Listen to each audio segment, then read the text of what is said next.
Greetings, dear queers. Today, let's talk about gay people. Let's talk about a lot of gay people.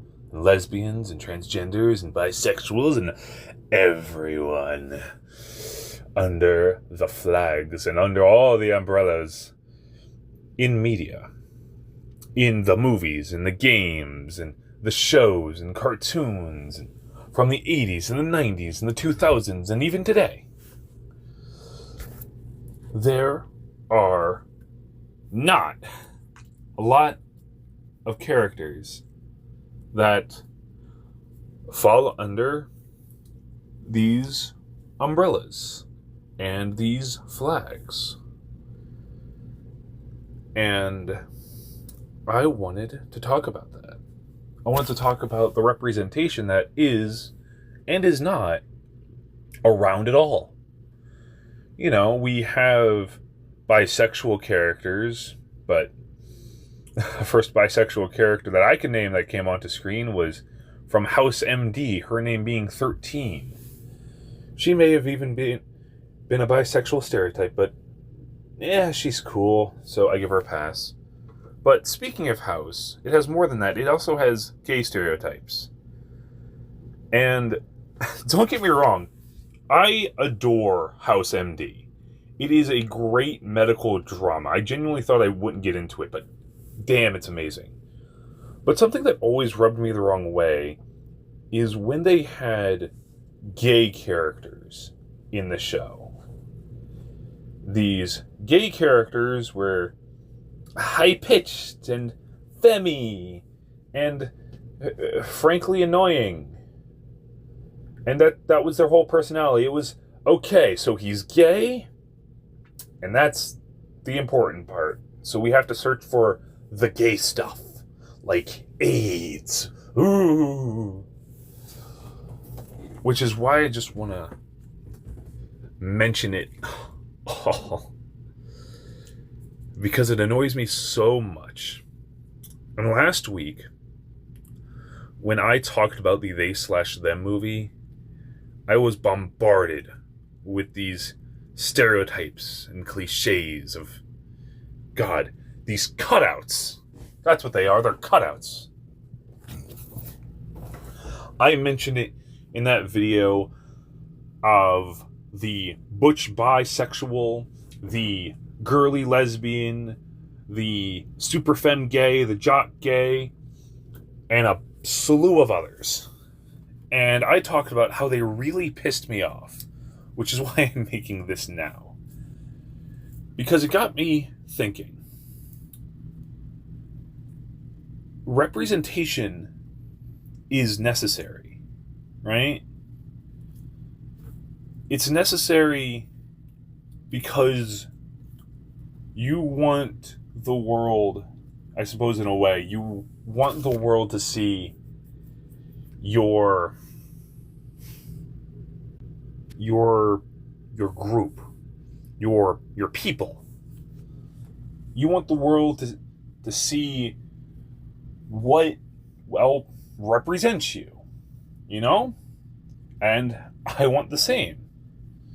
I mean, for so long in American storytelling, the protagonist has usually just been one group that was represented. Maybe two. And it was mostly just white, straight, cis males, for the most part. You go to any movie that came out before 1980, and I almost guarantee you, 9 out of 10 times, most of the cast, if not all of them, are of this one group of people. And that's it. Because that's all Hollywood wanted to show. You know? They wanted to show the clean American image of the time. They wanted to show army men being unstoppable, and they wanted to show heroes and detectives and all of these different stories. And at the time, in the 70s and the 60s and the 50s and the 40s, when movies were being made and people started putting more and more into it, the target demographic was just the nuclear American family for the most part. And I'm not saying there aren't exceptions. There's a black and white cowboy show that was in fact very, very gay that came out in the 60s. Oh, I don't know the name of it, but I wish I did. But that's still an example that's few and far between. Most protagonists were straight white males. That's it. The end. And they dealt with straight white male problems. And I'm not saying this to jab at anybody. I'm just saying that historically was how it was most of the time. And in doing so, it put a lot of other groups, well, I guess most other groups didn't actually exist to Hollywood through the 40s and the 70s, to be honest. I mean, take a look at most black and white movies. Most of them. Oh, well, here's our guy. Here's our main character. He's got all the personality and all the character and all the story, and then there's the side characters. There's the woman. She's female, which means she only has one character, which is being the woman, which means she's useless, she screams, and that's her character. Done.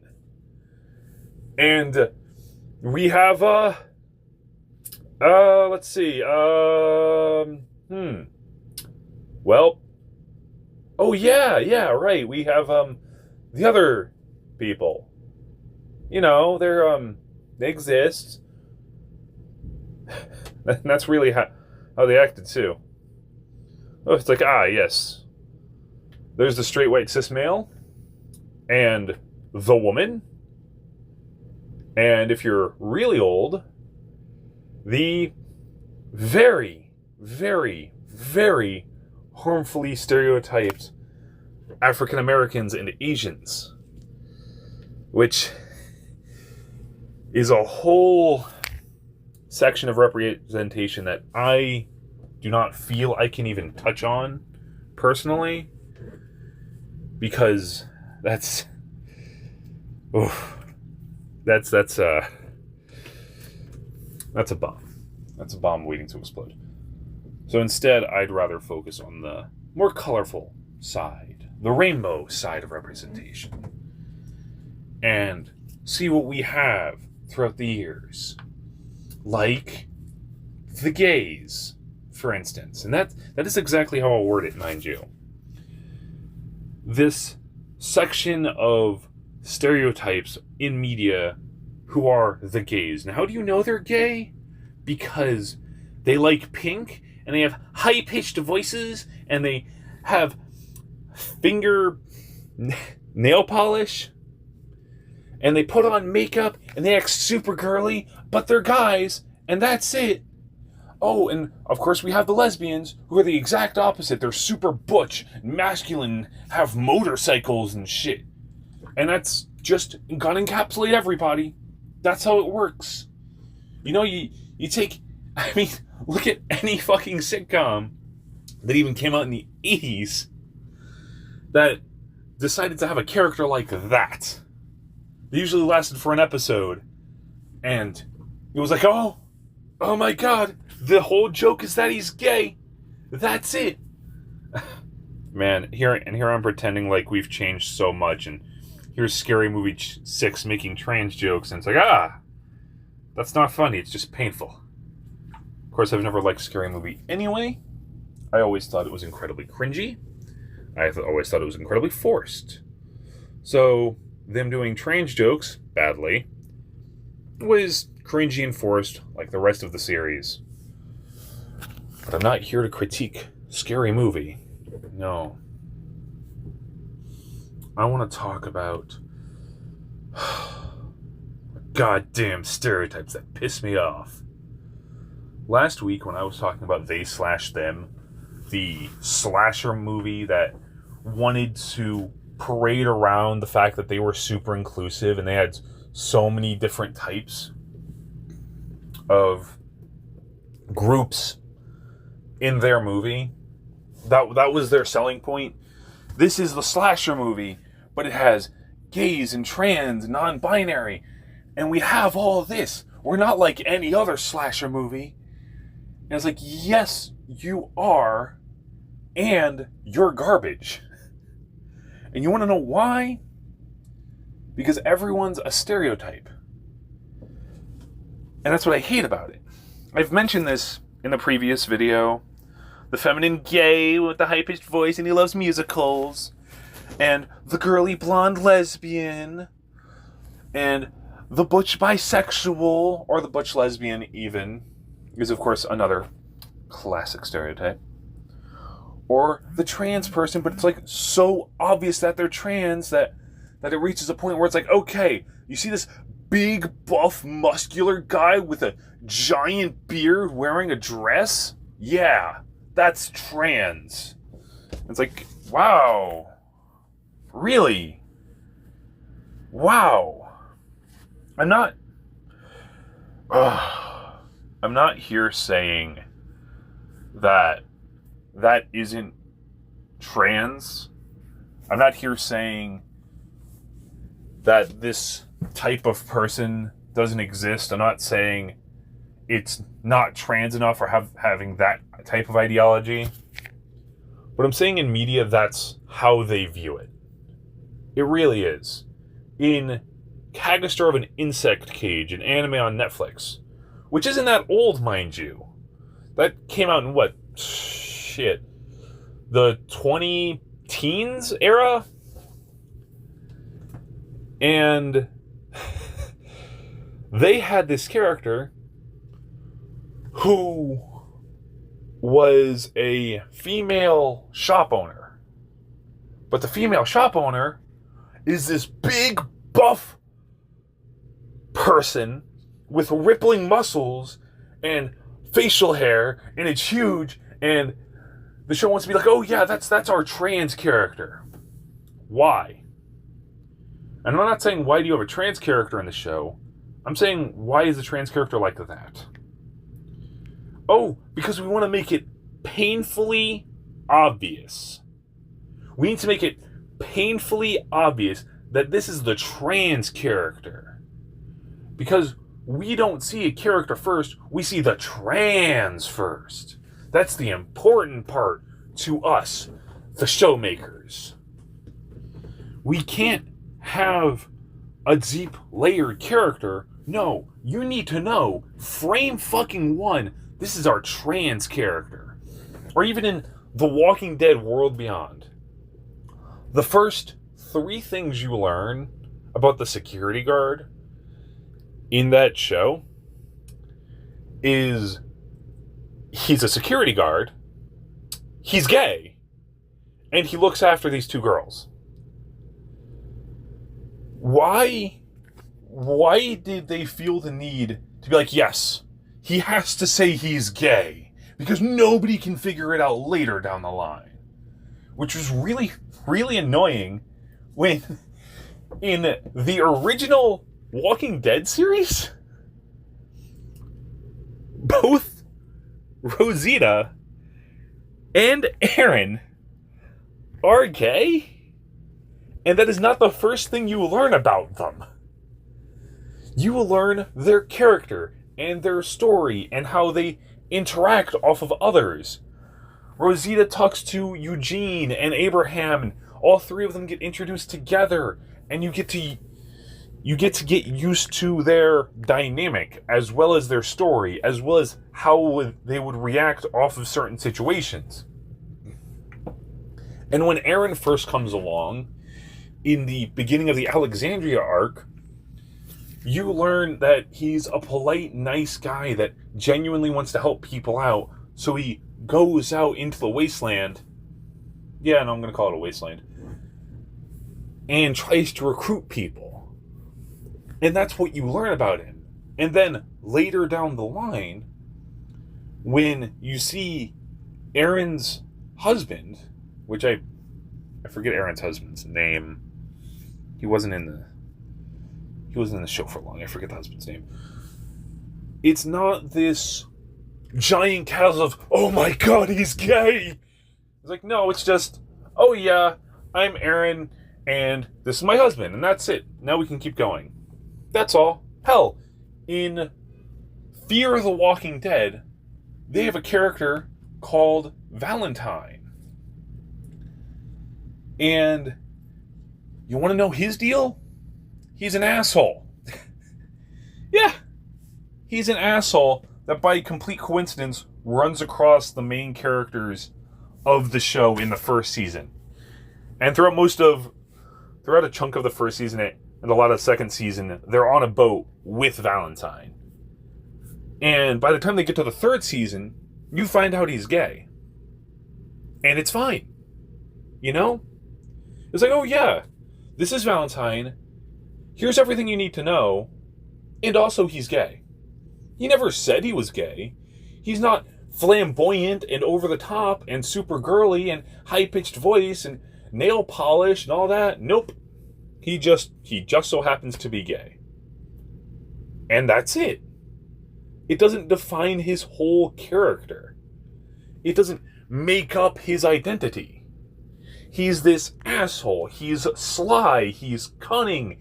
He'll stab you in the back if he thinks he can save himself. But at the same time, he might save you anyway after stabbing you in the back. Because that's how he is. You get this full layered character first. You do not need to know he's gay because that's not important at the moment. It's important later when you see his husband in the Mexico arc of the show. That's when it's important. And it's a shock to the main characters. But it's not this super big deal. It happens, and it's done. The end. That's it. But a lot of these shows and movies and games who are like, yeah, we need to hit our quota. That's what we're doing. We gotta hit our quota. Where's our token character? Here it is. Here's our token gay. And that's it. You know we're inclusive now. It's like Q-Force. Oh my god. Q-Force is full of token characters. But at least it's a comedy, so at least they can try to have fun with it. Yeesh. But that's the part that annoys me so much.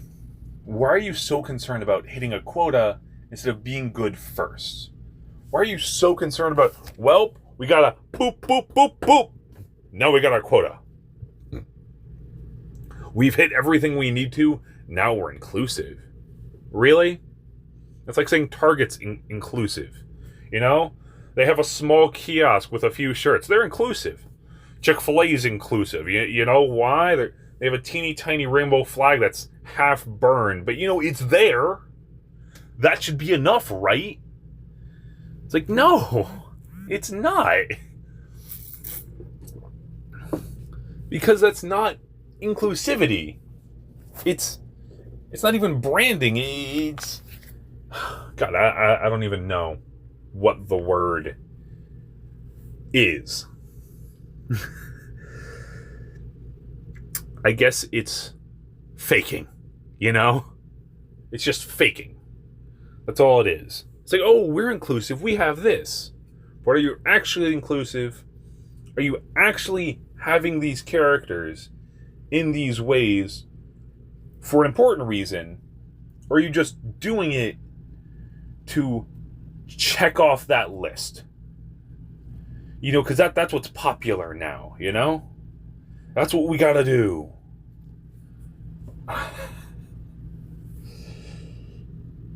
It genuinely annoys me. Even to a degree, it pisses me off. It especially pisses me off when I like a property so much, like House MD, but they have such stereotypes, and it doesn't feel like they're doing something genuine. It's faking. They're faking it. That's what it is. That's what they/them feels like. That's what the gay episodes of House MD feels like. And that's a major issue. I don't want a gay character. I want a character that's gay. I don't want big, super muscular, bearded, but is lady, but we, it's so obvious that it's trans because it's like super duper obvious, because we have to make it so obvious, because that's what we see first, and that's what we want you to see first. We want you to see the transness first. We don't want you to see a character, which is awful. And again, I enjoy Cagaster. And that's one example. But I'll focus on it because I feel like it's a good one. In that show, the shop owner actually does cool things, right? Cagaster is a show about giant insects that take over the world, basically. And this shop owner does multiple cool things throughout the running time. She defends the main character. She fucking punches a giant insect in the face, and it's so cool. And I want to like her, but I feel like I'm betraying some part of myself and my community if I do like her, because of the way that she's portrayed. And I hate that. I hate that I like her because she's betrayed in such a horrible way. But she can also be a good character. It's confusing. It's confusing, and it splits my opinions and my feelings apart when it's like that. Like, I don't want to see this one thing first. I want to see this character first. There's a character in Alice in Borderland, Queena. She is badass. And you find out her backstory. And you find out that she's trans. But you don't know that for a good chunk of the show's runtime. You just know her. But then you find out that she's trans, and you find out that's a very core part of her character that she hides from everyone else. And it's great. She's portrayed well. Her backstory is emotional. It's dramatic. It's so good. Because she's a character first. You know? She's silent, she's stealthy, but she knows how to handle herself in a fight.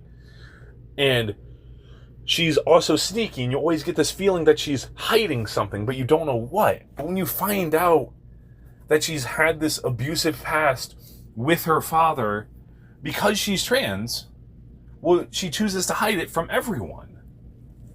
And that makes sense. And it's beautiful. And it makes it so, it's like, yes, I can like you, and I don't see your identity first, I see you first. As a person, as a character, as this story arc that someone genuinely wanted to tell. Not as, oh man, let's get Big Beardo Face over here, put him in the dress, and then that's our trans.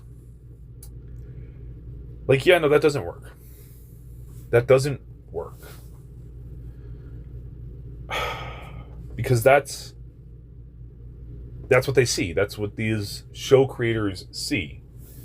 They see the hit the quota first, character maybe second or third even sometimes. And I'm not saying, I'm not going to ban all cross-dressers or drag queens or drag kings or anything like that. You can express yourself however the hell you want. If I saw Big Beardo Face, the giant floating head from regular show, wear a dress, it'd actually be very on par for a regular show, to be honest. But you can express and dress however the hell you want, and that's completely fine by me. Or you can be pre-transition, and that's fine by me. There's a character in a cartoon called Dead End. His name is Benny. You learn early on that he is trans. But again, it's an important part of his story. He has a grandmother who has, I believe, slight dementia, or Alzheimer's? I forget exactly. But his grandmother always misgenders him and always says these things about him repeatedly, and he is severely uncomfortable with it a lot. And you get to see the pain that he goes through and the reasons why he would rather stay at the park, Dead End Park, instead of home. Because he's forced to pretend and act a certain way. A way that severely damages him. To a point where he would rather live in a dead-end park filled with ghosts and goblins and demons. And it's good. You know, it's legitimately good. You do find it out early, but you don't see it first. You see this struggling character who's going through trauma, and you find out why. And that is good representation. And that's what I love seeing. Hell, in She-Ra and the Princesses of Power on Netflix, so many characters there are queer in some way. Adora and Catra are gay. Bo is bisexual. Glimmer is also bisexual, I think. Perfuma is a trans woman. Jewel Star is a trans man. Scorpia is lesbian. Entrapta is, what was it, demisexual, I think? Oh, I forget exactly. But my point being, all these characters have all these different identities, and that's it. They are who they are first. And you get to love every single one of them. It's not this painful thing that's like shoved down your throats. Like, Marvel's Iceman came out as gay in 2010, 2011. And Iceman fans and X-Men fans raised such a giant stink about it. Like, oh my god, I've seen Iceman get with all of these girls throughout all the whole runtime ever since he existed. How is he gay? How is he gay now? How is Nightwing bisexual, or Superboy gay, or the original Green Lantern Alan Scott, how is he gay? How could they do this to my favorite characters? I saw this, and this for years on end. It's like, yeah. Amazingly, that can happen. In a Green Lantern story with Alan Scott, they go over his backstory of how he felt different. But he also grew up in an era where being gay wasn't accepted, so he had to hide it. So he got a wife, and he got kids, and he lived a normal life, and that was it. But he was always attracted to the same sex. But he never wanted to explicitly say anything about it or come out about it because he was afraid. And when he didn't have to be afraid anymore, he just wasn't used to it because he was in a different time period. That's the same with Iceman. when Iceman came out as gay, it was really awkward for him because he wasn't used to it. He wasn't used to any of it. He's like, well, I've always felt like this, but I'm going to overcompensate by going after girls to the point of obsession. You know, to make up for it, in a way. But you have these fans who are like, no, my Iceman isn't gay because he's been with like 500 million women. There's like a lady on his arm in every single comic panel I read. That's how straight he is. He's so straight. It's like, yeah, that can happen. That can happen. That exact thing can happen. A gay person can feel like they have to be straight for everyone else. To the point where it can be overcompensatingly straight, I suppose. To the point where, yeah, maybe Iceman did have a woman in every single panel. He didn't. But perhaps that's how that looked. Because he was overcompensating. Because he wasn't used to it. Right? That makes sense, doesn't it? And that is also good representation.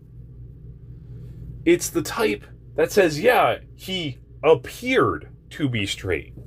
He appeared to be like this years ago. But the truth is he wasn't. And he never was. And now he has to adjust to that. And that part of him has to just exist now. It's like Negative Man from the Doom Patrol show. He grew up in a 1940s type America? Because he was alive during World War II, I think. I forget the exact dates. But as explored in the Doom Patrol show, he had a relationship with a male friend. But he was also kind of awkward about it. He was kind of afraid because he didn't want to get persecuted. And he was certainly not open about it. He was so deep in the closet that he could reach the other side of the house. Hell, he could reach the other side of the world. And that was actually very interesting. I really do love the Doom Patrol show. God, it was so good. But that's another example of, yeah, he was overcompensating. This time in a different way than Iceman. Instead of having a girl slung over each shoulder, he instead receded into his room. He didn't want to make emotional connections to anyone. He didn't want to feel romantically attached to anybody because he felt wrong about it. Because when he was growing up, when he was a pilot during that time, it wasn't accepted. And that, yet again, is another good example of representation. But with all these good examples, there's a slew of bad ones. Again, like they/them, for instance. Hell, even South Park makes a joke of it. They're like, strong woman has this ex. I forget what the character's name was. But South Park even made the joke of, oh, well, she recently transitioned, and the only transition was wearing a tutu or something like that. I don't know. But, you know, it was a classic South Park jab at the whole situation, as usual. They're like, oh, yeah, here's this big, buff, deep-voiced, hairy as hell, super-duper muscular, giant-ass beard, you know, like I was mentioning earlier in Cagaster. But, you know, when South Park does it, it can be funny. Because they do it with the knowledge that, like, yeah, people are like this. Media is like this. We're going to take a jab at that with our own episode. So even that, weirdly, in a very strange way, was kind of good, especially compared to something like Kagaster, in the way that they knew it, they do it, and know it, and have the knowledge of, yeah, we know media does it like this, so we're going to go over the top about it. Like their gay episode with Tweak and Craig. They make the Yowie, or the Yuri, I always get it confused which is which. I think Yowie was the guys, and Yuri was the girls. But a bunch of Asian students make Yowie of Tweak and Craig. And of course, being South Park, they go overboard with it. The whole town goes crazy about it. It's like, oh my god, they're so gay. They're so gay. Have some money. I don't understand that joke. I don't understand the money thing. I really don't. Because that's how South Park works. And ironically, Tweak and Craig become the most stable romantic couple in the entire show. The entire show. And when they do have problems, it gets resolved in a respectful way. Even South Park knows how to represent groups without being insane. Which, of course, is where the comedy comes from. It's so crazy. You know, it's crazy now, you know, this year especially, because it feels like characters can't be gay or bi or trans, and if they are, it has to be hidden. And when was the point where we were going up in acceptance and then we dropped off like a sheer cliff? What happened? Right? Like, Luz? How do you pronounce it? I think they say Luz. In Owl House is bisexual. Openly. Amity, her girlfriend, is gay. Openly. The entire cast of Has-Been Hotel is pretty gay. So is Hell of a Boss. So is Steven Universe. So is She-Ra. And what happens? The Owl House gets canceled. Because of the fact that they were openly queer. It's like, oh my god, we can't have that. But then again, it was Disney, so yeah. The same with Sasha from Amphibia. Sure, the show didn't get canceled. I don't think it did. But Sasha being bisexual, she was not open about it. And I'm not saying you have to be. I'm just saying this part of her character can't exist in the open because either the production company or the creators or, you know, Disney is like, no. We have to hide that. We have to hide that because if that gets out, what'll happen? What'll happen? Oh my god. We'll be bashed, we'll be destroyed, or something like that. I don't know. They're crazy. And things like that really annoy me. It really does, because you could have explored something when you have something like that. Like Sasha being bi, well, yeah, she wasn't there for the most part in season 1. She was there after that. And it could have been interesting if there was a plot line where maybe she got feelings for Anne, or she got feelings for Marcy. Because, you know, they always hang out with each other. And people really ship them.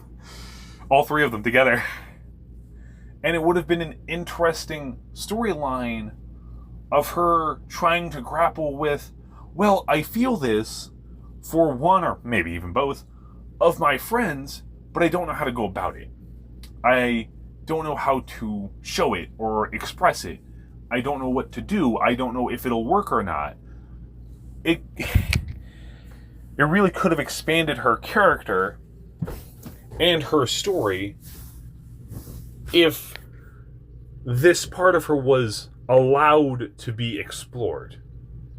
I mean, imagine if that was Steven Universe, you know? I mean, hell, other countries tried to do that.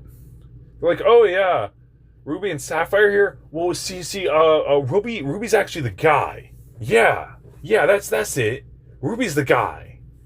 So they're totally 100% straight. It's like, yep, totally.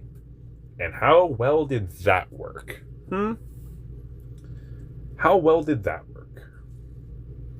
Just imagine if Steven Universe went through the same thing that Amphibia or Owl House did, where they got canceled or they had to hide it. We wouldn't have Steven Universe. It'd be like, oh man, a bunch of women acting gay? Shit, cancel it immediately. It will not even survive one season. We wouldn't have gotten all that we got if that is what happened. Hell, in Gravity Falls, they have a Love God episode. And, well, they meet Cupid. Or, well, I guess not exactly Cupid. He just calls himself Love God. I guess he's a Cupid type. A seraphim? Was that it? Was that what they're called? Or was that a type of angel? Well, either way. The only thing Gravity Falls could do to show its inclusivity, I'll say that loosely, is having Mabel wear a rainbow sweater throughout the episode. And that's it. And trust me, I don't blame the show at all. I don't blame the creators, because it was Disney being like, no, we can't have a gay. Why the hell not? I'll tell you why the hell not. Because people, God, people like that want to act like the gay or the trans or the anything else is this unnatural abomination created by Satan or some shit. There are people that still act like that. Really, there are. I've met enough of them. And they want to act like it's so against nature. And that's why these things are hidden. That's why they have to be shush, shush, shush, shush, shush. That can't happen. Shush, shush, shush. It's like, what the actual fuck, people? Really? What the hell? What the literal hell? And that's why representation is so important to everything. Because if we just have a singular demographic, a singular group, we wouldn't have the things we have. There are so many people in so many different minorities, but all that's ever touched upon is, oh man, what about the struggles of the straight white cis guy? What about the struggles of him? What's he going through? What he's going through, a lot of other groups can go through too. Or maybe even more. I mean, hell, there are movies like Love, Simon and Love, Victor, which is the spin-off show. And they explore being gay in the modern day. Or there's even the book, The Perks of Being a Wallflower, which has a gay character in it.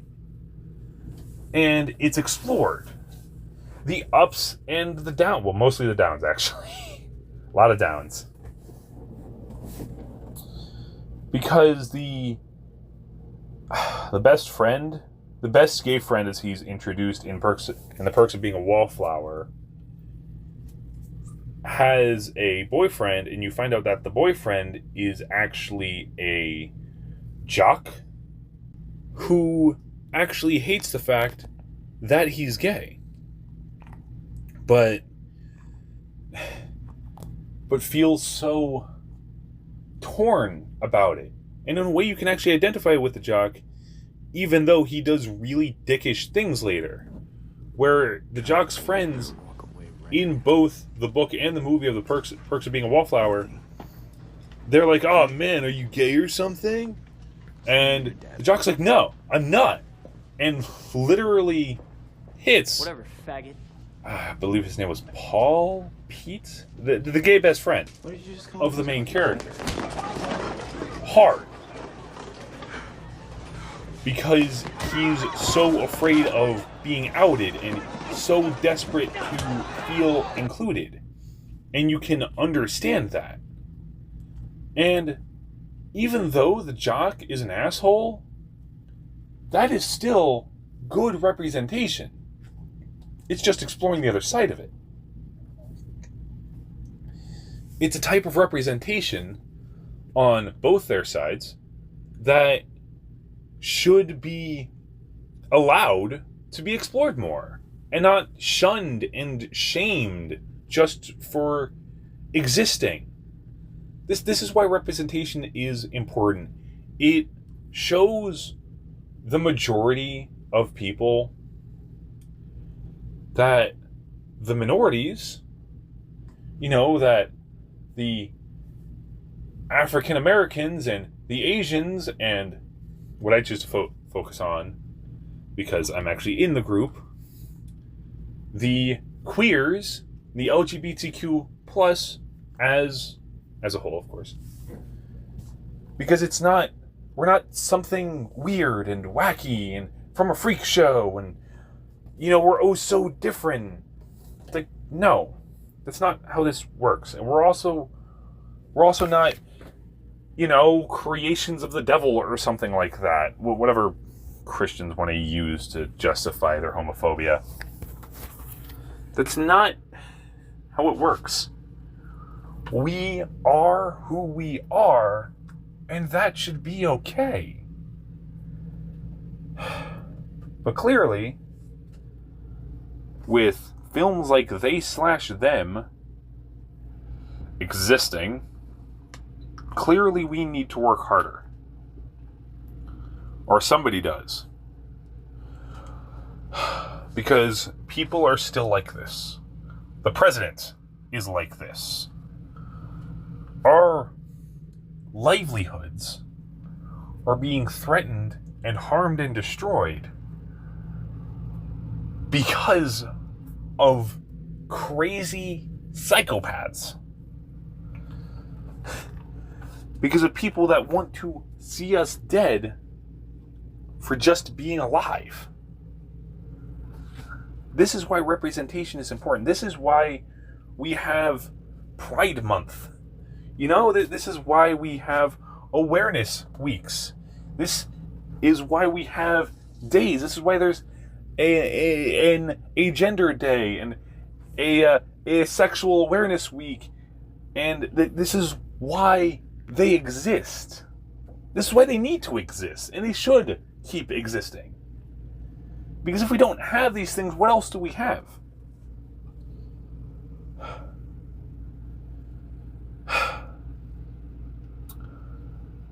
What else we have is these poor cutouts of slop and garbage.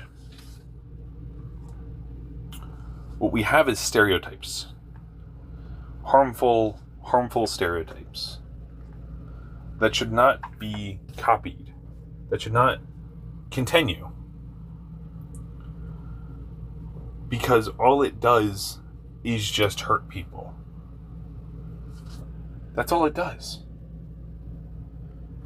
There are people that I've seen that have clocked me because I chose to hold something a certain way. I chose to say something a certain way. And they're like, ah, man, you must be.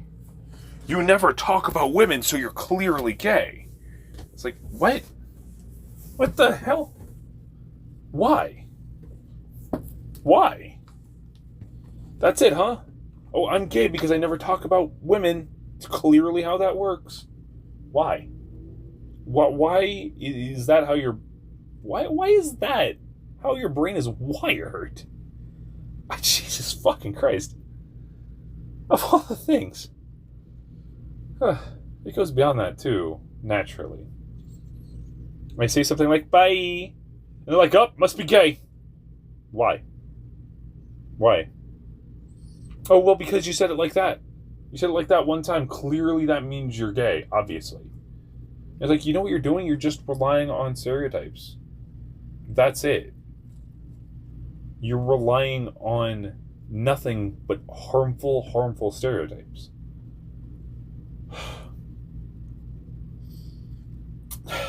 Man, the next show, the next movie, the next anything I see, I just hope that it has a character that, you know, is a character that has depth and layers and is legitimately interesting, but is also gay or trans or non-binary or bi or lesbian or whatever it is. Because we need characters like that to show people we're not to be put down. We're not to be hurt and attacked for just being. Because the mass public, their exposure is what they see on TV and in theaters. That's most people's knowledge. You know? Oh, I've seen a bisexual on House MD. That means all bisexuals act like this. That's how people react. You know? I've seen this trans character on Cagaster. That's how all they react. Or on Family Matters or something like that. That clearly must mean that's literally everyone. Because that's the power of representation. Putting a character of any minority in anything automatically, if we want to or not, gives them power of representation. And the creators of these characters have that power. Imagine if Black Panther was like that. You know? Like, oh yeah, the second black superhero to ever exist. Because the first was Lion Man. And man, one day I have to talk about Lion Man. But imagine if Black Panther was nothing but outdated and harmful cliches and stereotypes. Imagine that. And I'm sure you can. Because if Black Panther was like that, we would not have the Black Panther movies. We would not have the Black Lightning show. We wouldn't have any of that if all that Black Panther was stereotypes and cliches. Like the cast of they/them. Like the gay jokes of 80s sitcoms.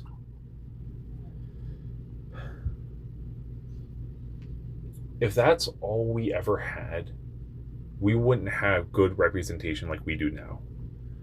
Like with Apollo from Wild Horse comics, or Midnighter from the same, or Luz, or Sasha, or Steven Universe, or She-Ra. We wouldn't have any of this. And that is due to good representation. But we clearly need more of it, just so we can survive in the modern day.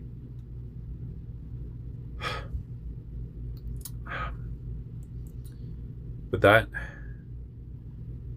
will be all. My Theys, gays, strays, and bays.